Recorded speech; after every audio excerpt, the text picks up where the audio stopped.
Hello and welcome to All in Motion. I am your host, Jake Harrison. This is episode 3, Pursuing a New Journey. Today we have an amazing guest, and I want to thank you all for taking the time from wherever you're at to join us. This woman is a beast, I say, a beast in the real estate game. And she's not afraid of risk at all. Ladies and gentlemen, Katie Heydt. Thank you for having me, Jake. Want to know, so for you, Katie, what does it mean pursuing your own journey, the topic? It really just means going out there, going after it. For me, it's making my family proud and happy. Okay. And where are you from? Originally, I'm from a small town in Pennsylvania, Jim Thorpe, Pennsylvania. I currently now live in Falls Church, Virginia. Okay. And I understand, obviously, you lived in Pennsylvania. How was the transition from Pennsylvania to Virginia and D.C.? Being completely open and honest, I was young at the time. I was 23 years old. I really had no fear, not much debt at all. So when I decided to take the leap, I, at the time, was a hairstylist. I put my resume out there on Indeed at like 11:30 p.m. I had 3 top salons I wanted to work at. My thought was the next day I'd kind of dive in a little more.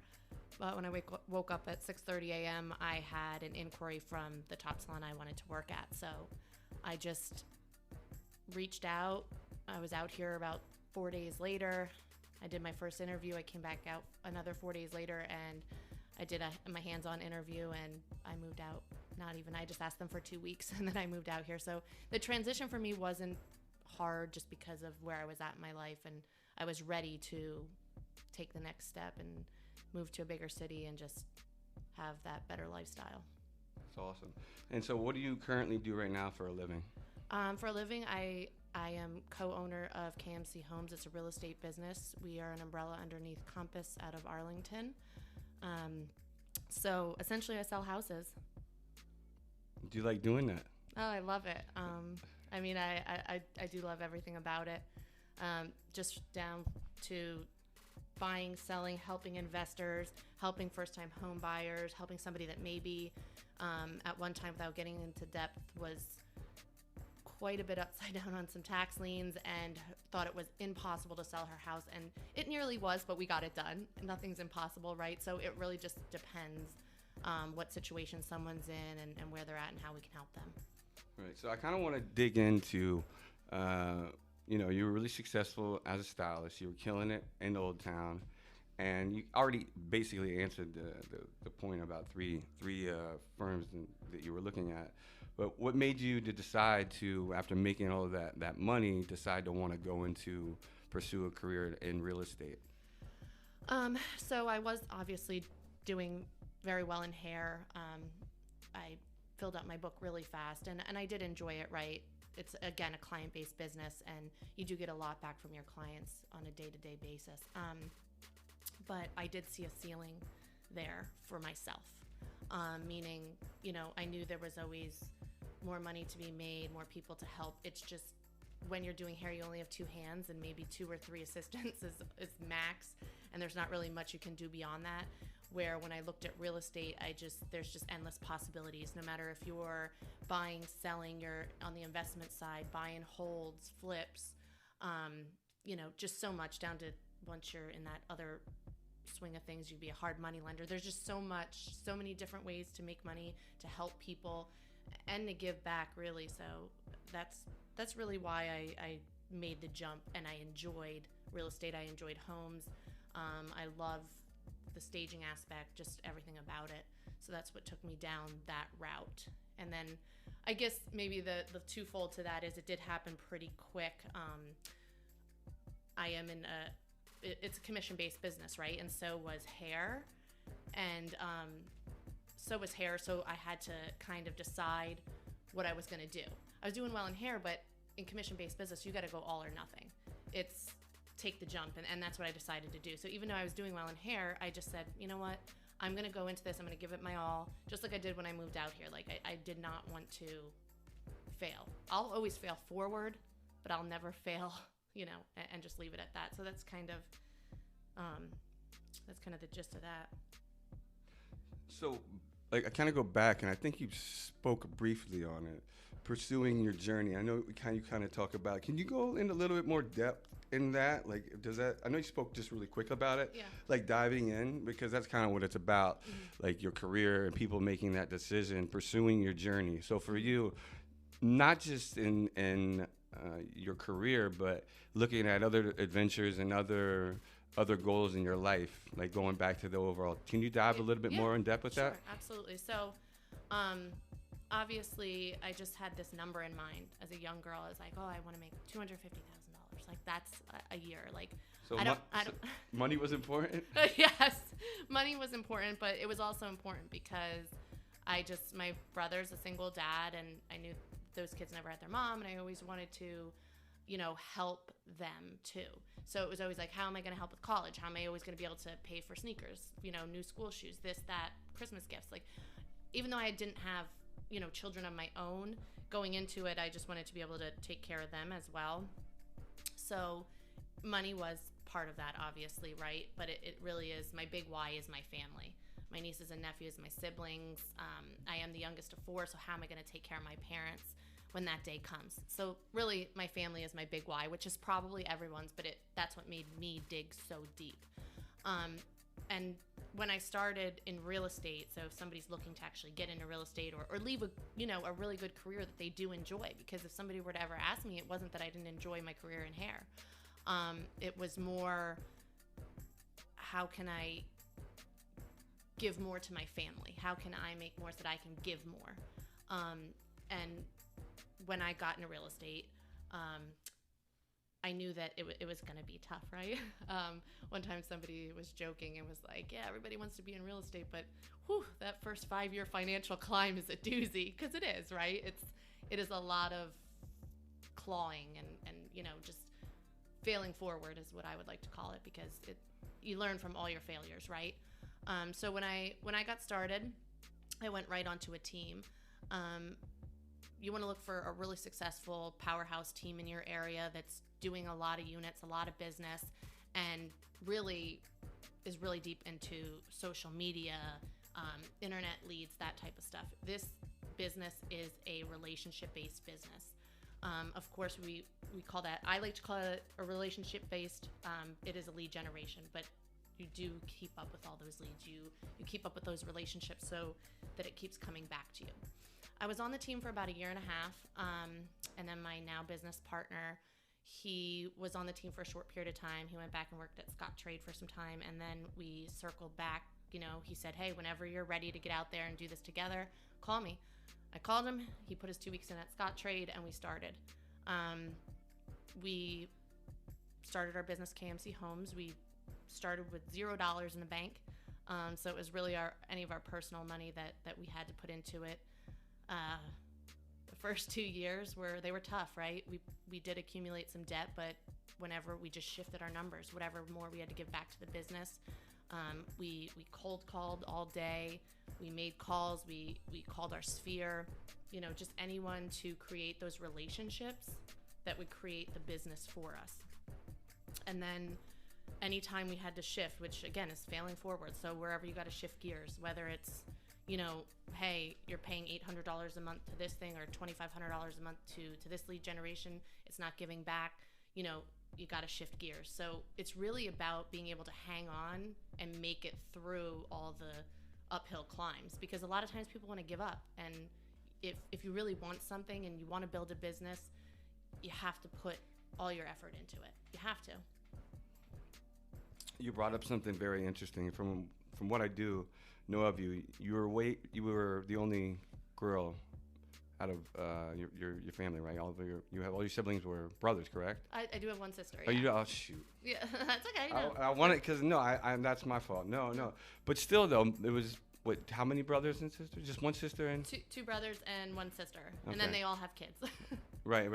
But so I guess that's pretty even. But still, though, you had 2 brothers. Was it ever like a struggle? You know what I mean? Being like a girl or woman in the family. You know what I mean? Like, cause I would like to say that it was, but it wasn't. I was always the boss.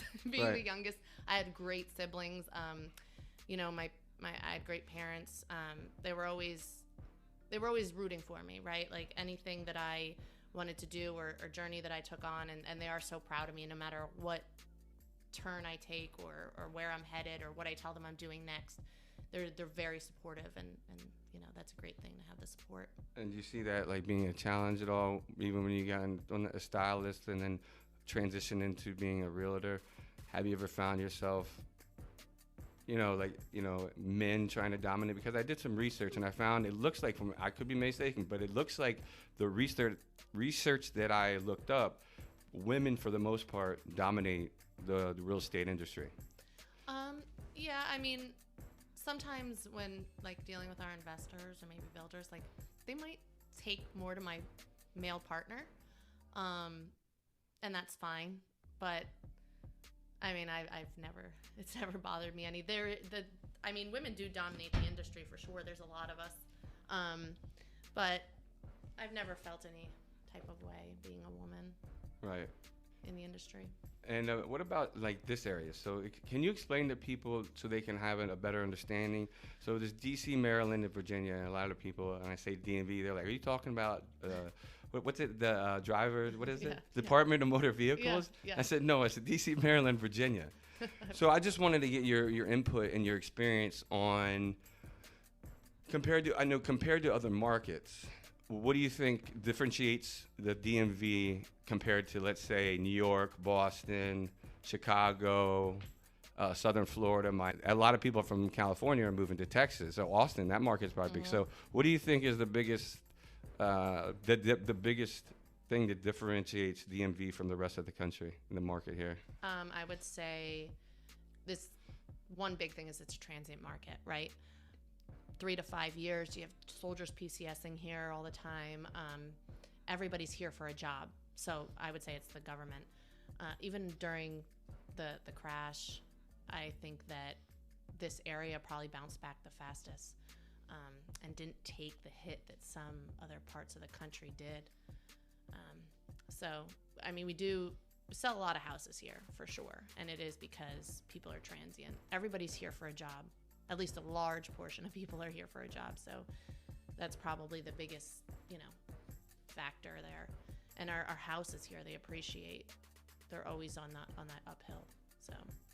And I see that when I got on the KMC website. I mean, you and your team have done amazing. Like you have 3 or 4 pages of all the listings and everything you sold. That's amazing. Yeah. We've been blessed. Like I said, we did work really hard, and yet God has blessed us, tenfold. And I really think it's about the relationships we kept, and that we do work hard, right? And we're serious about our business, and we're serious about helping others. So. What happens when you get into a situation where you have a potential client that they drag you along? Like, where do you say, they're probably not going to go through? When do you make that decision that, I don't want to be rude and say cut off, but you have to walk away because you're not getting paid until that sale happens? We like to call them tire kickers. How does that? how does that? Tire kickers. How does that? Explain that process, if you don't mind. It's very. Sometimes people, whether it be a first-time home buyer, maybe somebody that's emotional about the house, so they're first-time home buyer, they, you take them out, you show them a couple houses, and then you do that 3 times, and you do that 5 times, and you realize they might just not bite the bullet. Then they want to write an offer, and it's an offer that's not going to get accepted, because in our market, 99% of list price is getting accepted. So we know what offer we need to write. You have the conversation with them that you're not really sure if buying a house is for them, because they're not doing the things necessary to purchase the home, meaning writing an offer that gets accepted. And you be authentic about it, because there's nothing, this isn't offensive on either end. It's just an authentic conversation. It's like, hey, same thing, for instance, like losing weight. If I went to my nutritionist and I was like, hey, I'm not losing any weight, and he said, well, did you eat 3 cookies last night? And I'm like, yeah, I did. Like, okay, it's not an offensive conversation. It's just the fact. So, that's how we have those conversations. We just be authentic, let them know what they're doing that's not getting the house that they want, or on the sell side, they're, they want $35,000 above what, every house is sold for in that market. Well, we know you're not going to get it. So are you sure what you really want to sell this house? Are you sure you want to move on to the next? And you just have an authentic conversation about it. I know that sometimes those are tough for people, but in the beginning, they didn't come easy. That's for sure. I would run myself into the ground until I realized, like, hey, like, I just need to be honest. And what would you say to people when you get to that point where you're just like, I can't continue to do this, because it's gotten to that point where you're just like, because I've been in sales before, and even when I used to work for that Meridian Imaging when I first moved down here to DC, and I remember putting a suit on, going to DC in July on the Metro, coming back from the Metro. It was 100 degrees. The air conditioner was out on the Metro. I'm in a suit, button, tie, everything. And, I'm not going to get into a little graphic. I'm not going to get into the details, but, like that's somebody grinding it and is truly hustling, regardless. I would just go down to DC sometimes and just go talk to people that I actually, interacted and networked with, just to get out of the heat, because I know at that time they're not interested in moving forward. So I think, getting started, that's the first year, 2-3 years. That's when you, I don't have the percentage in front of me. I'm sure you probably know that better than I do, but I'm just curious. I don't want to say something that's not accurate.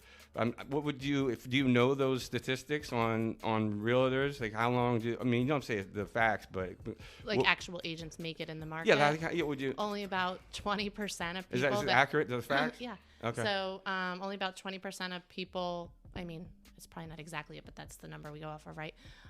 So only about 20% of people that get their real estate license go into sales. Okay. And then the ones that are actually in the sales, only about 20% of them are actually selling homes. So we're doing the numbers. Wow. Yeah. So you kind of already got into this question, but I'm kind of curious. You can kind of elaborate a little bit more on that. What were some of the struggles and challenges when you started real estate? And I know you already answered them, but any other ones that you come to mind in terms of starting out? So it really is that financial climb. You get into real estate and you got to assume at best, and these are the numbers that we look at, is somebody's going to get paid 6 months out from when you start grinding. So you're making calls every day, cold calling, door knocking, hosting open houses, all that kind of stuff, right, to generate the leads. At best, you're still going to assume that your first check's going to come 6 months out, which can be, tough for some people, right? I did have a few deals right in the beginning, so I was able to hold my head above water, yet that financial climb was there. I still had, mortgage and car payment and all those things that come with being an adult. So I had to, eating was like last on my list of things to do, just to be able to keep my head above water and always save a little bit of money so that I had some type of cushion. But it's that, and then you have to be able to get over rejection. If you have fear of rejection, it's just that's tough, right? Nobody wants to be rejected. People will scream at you when you call them, yell at you for showing up at their door. It's all part of sales. So you have to get comfortable with rejection. You have to get comfortable with, if it's going to take me, 100 doors to get that one yes, that means I want 2 yeses today. I have to knock on 200 doors. I have to make contact with 200 people. Like, it's just all about numbers and being able to take rejection.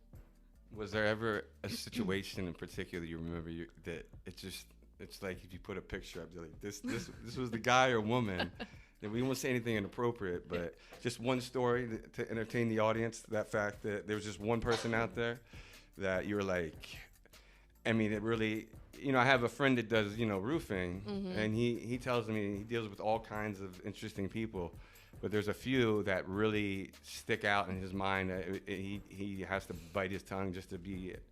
How do you stay? It's a really good question. How do you stay?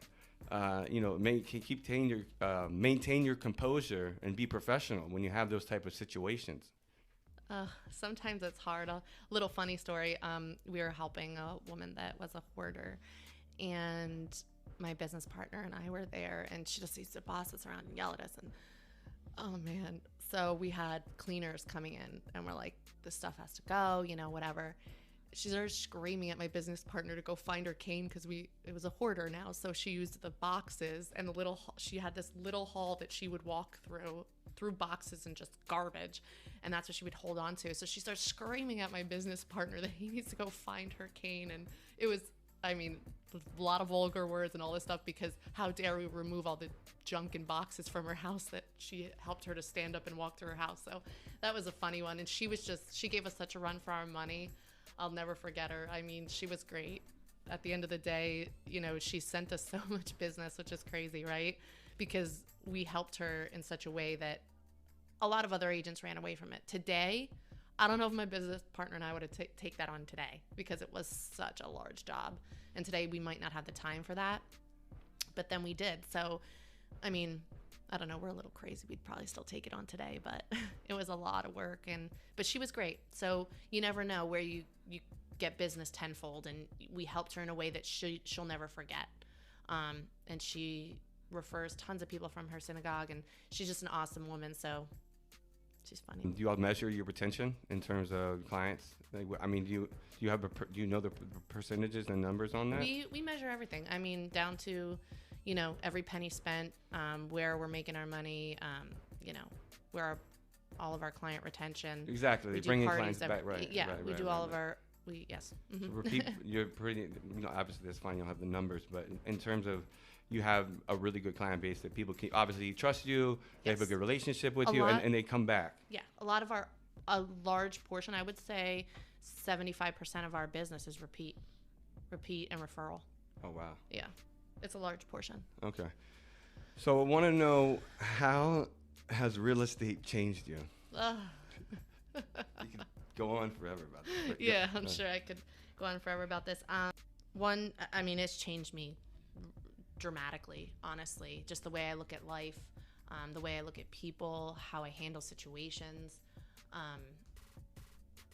One time I was in a coaching class real early on. It was a very large coaching class, and the coach just said, your business life will never outgrow that personal life. So that to me meant I had to leave behind some things that weren't helping me in my everyday life at home, right? You have to learn how to become a better you if you want to grow this business, because you'll never grow beyond the personal life you have at home. Whether that's, you don't have a good significant other, whatever it may be, whether it's drugs, alcohol, it doesn't matter what it is. It doesn't matter what your vice is. Doesn't matter, what it is. You just have to learn how to overcome it. And you do have to have a good home life. Luckily I'm single, so ain't nobody at home that's, bothering me. But that was the biggest thing that I had to learn how to overcome was, not wanting to do the things that I always did. Because to be able to build a big business and I had to let a lot of things go. Sounds like you speak on, if you can speak on, sounds like a lot of sacrifice you have to. Mm-hmm. Yeah. Yeah, a lot of sacrifice. Oh my God, yeah. Mm-hmm. It's brought me to where I am today. I travel once a month. There's just so many things that I have so much gratitude for all the failures just because they've made me who I am today, and I'm really happy with who I am today. But it's a lot of sacrifice. There's a lot of things that you have to give up to be able to move forward, and it really has changed me. It's changed the way I look at things. I know that there's such a big world out there, so much potential. You can really be and do whatever you want. You just have to sacrifice things. Okay. And what would you say to women and men that wanted to pursue a new career, since you have experience with that? I would say having a little goose egg is really important, because obviously, you don't want to worry about how you're going to pay your bills, right? That's really tough. And that's how I did it. I didn't really have a goose egg. I just said, I'm going to go right in and I'm going to do this. But I would say that that's probably a really important thing if you don't want that on the back of your mind every day. But you want to stick to a schedule. You want to have a schedule. You want to work out, eat right, meditate, journal. those things inside your schedule on an everyday basis and just stick to that schedule. Yeah, because it's like when you're a realtor, because I'll bring up my sister's husband. I mean, it's like they have two nieces now. It's crazy when I ever am up there.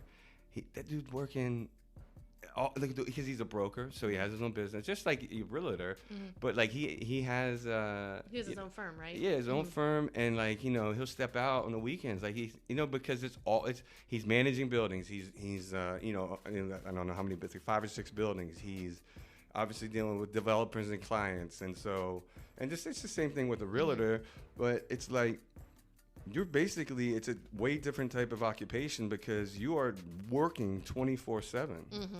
So I mean, can you shed light on that at all? Like, maybe you were somewhere and you're like with some friends or a party, and you look like I gotta step away because I gotta No, it happens. It happens often.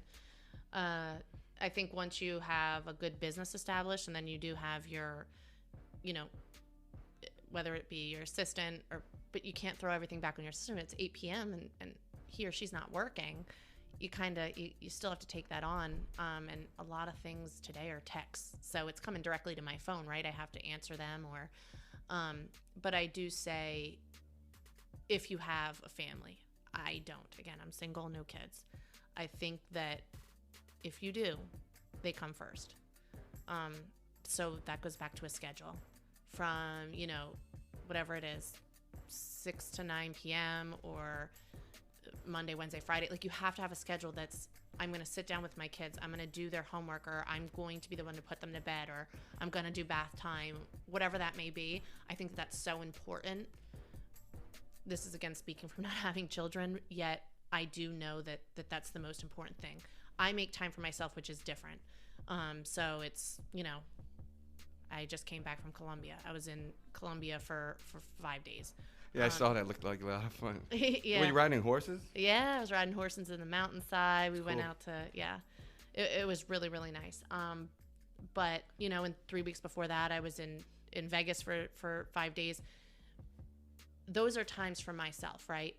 That's what I'm doing. But if I was with family or with children, it's really important to time block. So I can come back and I can work all day, every day for, 10 days straight if I have to. So for me right now, I just travel. But I know that if you have a family, you have kids, it's about your schedule. You have to time block. You want to keep, your wife or husband happy as well, because at the end of the day, what are we doing this for, right? Usually we're doing it for our families. Our big why usually always is your family, right? Some people have different reasonings, and it could be anything, but for me, it's family. Where do you see, or will you still be part of KMC Homes? And if you do, where do you see it in 5 years? That's a great question.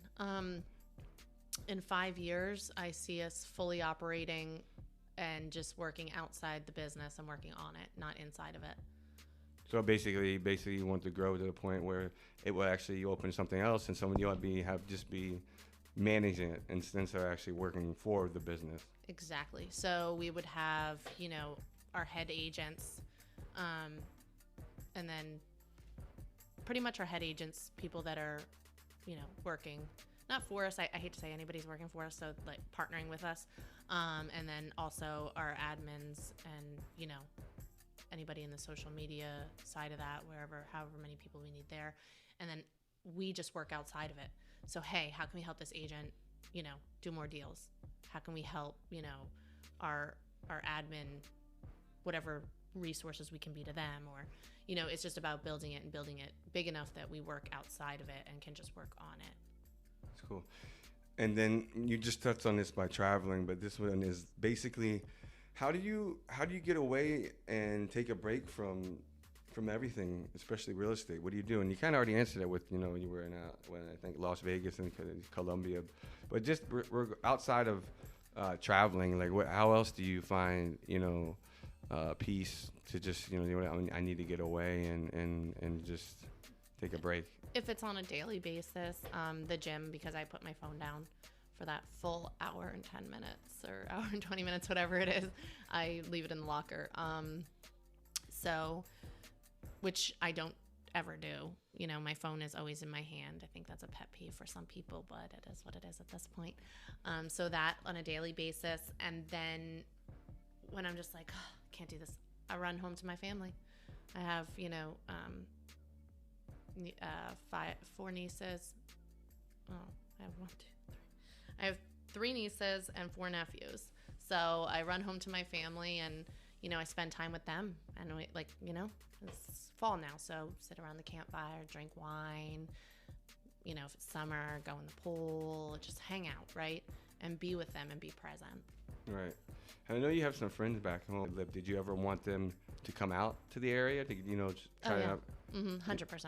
What happened with that? I mean, you don't have to answer. It's not. It's more of a personal question. Yeah, no. I just think it's interesting because I came out here. You know, I took that risk and that chance. I didn't know what was going to happen. But I still know a lot of people back in Pennsylvania, where I'm from, and Williamsport's a lot smaller than Allentown and Whitehall and that area. So.